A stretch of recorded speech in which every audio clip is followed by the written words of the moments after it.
Idle Heroes is a vast and constantly expanding game, and with the launch of each new server, there's a constant stream of new players and returning players coming back or into the game for the first time. And a lot of these newer players are finding themselves unknowingly making a lot of mistakes that they could have avoided, which hurts their overall early game growth and can sometimes affect them even into the mid game. Let's dive into these top 5 mistakes that a lot of new players will make. The first big mistake that a lot of players, when they first start the game, will make, and returning players, you don't really see this as much. However, with players that are playing for the first time and don't really know what heroes are good or useful, when they first get those few first 5 stars, they're oftentimes excited to see those, which they will then start to build, and if they get multiple, they'll start building it like 6 star, and then up to 7, and then 8, which really, if it's not a good hero, like a support or a early game carry,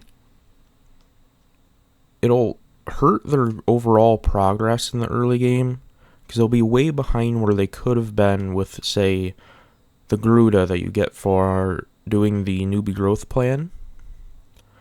And building them to like 7 and 8 stars, it forces them into a dilemma of, do they continue investing in them and continue that slowed progress, or do they spend rarer resources to regress it in order to go and build a actual carry hero that can carry you through the early game?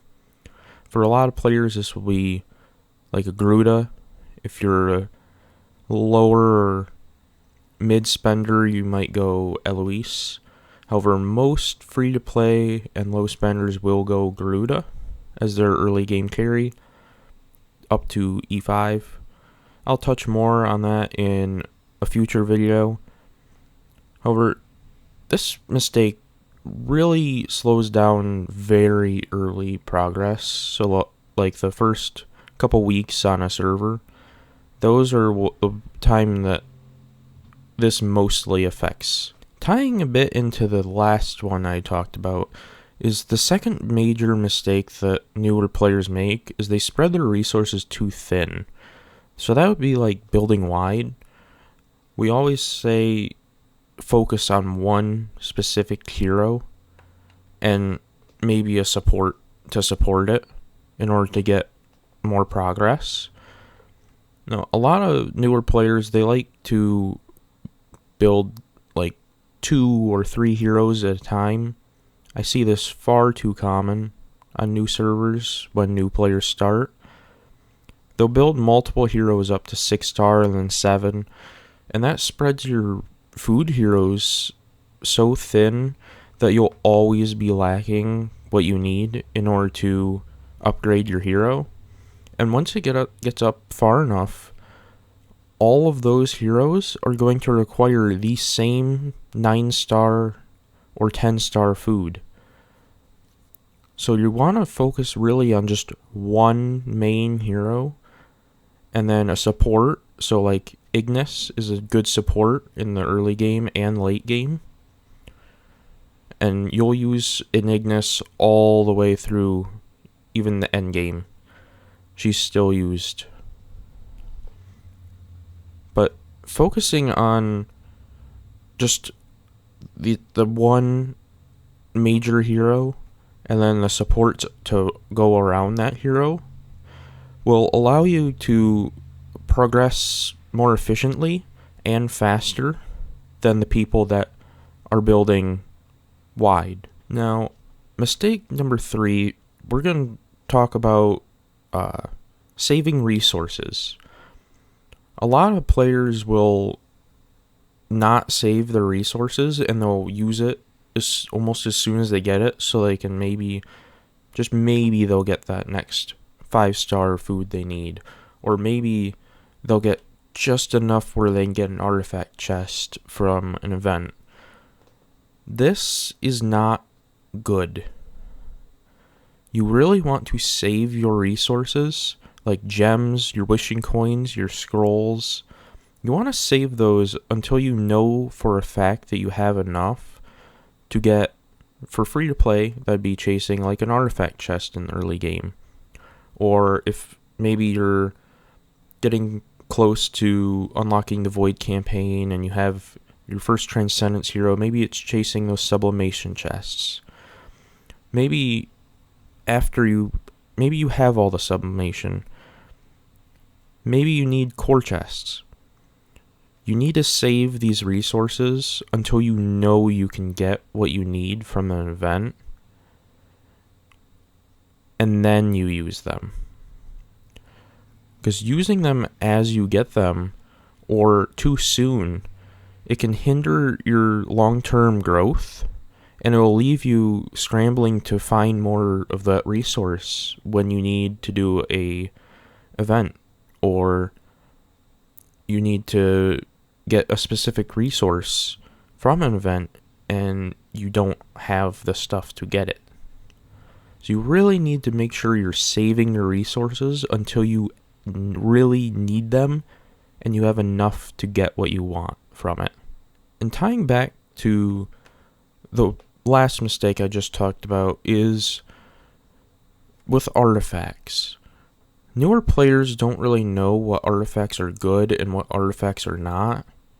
So when they get these artifact chests from events for free, or whether they spent gems and got it as a reward, they did Fantasy Arcade and got the chest from doing that, a lot of these new players don't really know what artifacts are good.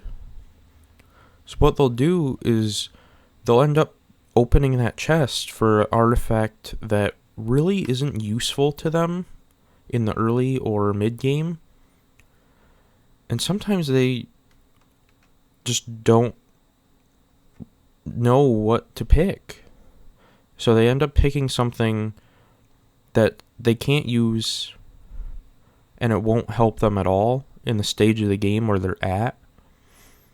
So for newer players, picking maybe a golden crown as your first, that's the usual thing with building like a Gruta and then swapping to Eloise later on, or just building Eloise straight out of the gate.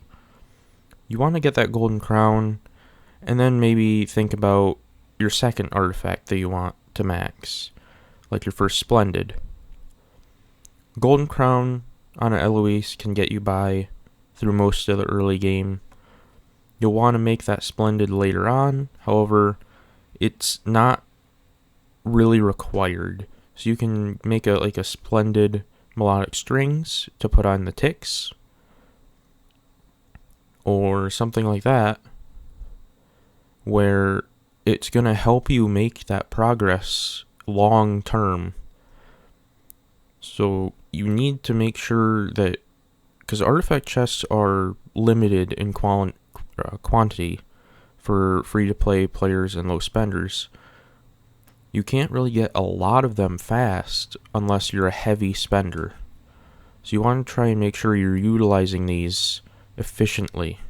So this last mistake I'm going to talk about is perhaps the most crucial one that I see all the time, and it's the most damaging to your progress. And that's prioritizing Crystals of Transcendence over Stellar Shards. Now, Crystals of Transcendence are what you use to get your first Transcendence, and then all the Transcendence after that, while Stellar Shards is what you use to gain the Void power from an imprints and the Tree of Origin on those Transcendence heroes. So you want to make sure that you're always picking those Stellar Shards, because you'll gain those crystals of transcendence passively over time and don't really have to chase those, whereas stellar shards is something you'll never have enough of. It might seem in the early game that, yeah, you have enough to get a V4, might be able to get another V4, but once you hit that 130 mark and you get the tree, you'll really realize how much you're lacking the stellar shards when you try to upgrade your tree. Because in order to max one hero, Void Imprints, and up to Tree of Origin 5, level 100, which is where most players should stop unless they're going for Destiny and they already have a max core and max sublimation, that's when they'll want to level past that to 120. However, most players should stop at that level 100 for the tree. But to get there, you need 11 million stellar per hero that you do it to. So you really need a lot of these stellar shards in order to get that power onto the hero. So you want to make sure you're getting enough to where you won't be lacking stellar shards to get that power. Chasing the crystals of transcendence might help you in the short term. However, it can be extremely detrimental to your late game power and performance, as well as your progress. And this is one I see far too often with newer players, even some returning players that had accounts before Transcendence Heroes. They will quickly rush to try and get their first Transcendence Hero instead of getting the Stellar Shards to be able to power up that Transcendence Hero when they do get it. So whether you're just starting out in Idle Heroes or you're looking to maybe learn a little more, I hope some of these things helped you, and if you did some of these things, let me know in the comments below. If you feel like I missed a big mistake or something that new players could go wrong with, feel free to leave in those comments. I'll have a future video about optimal free-to-play build order. So if you want to see that, just like, subscribe, turn on notifications. I hope this will help. Happy gaming.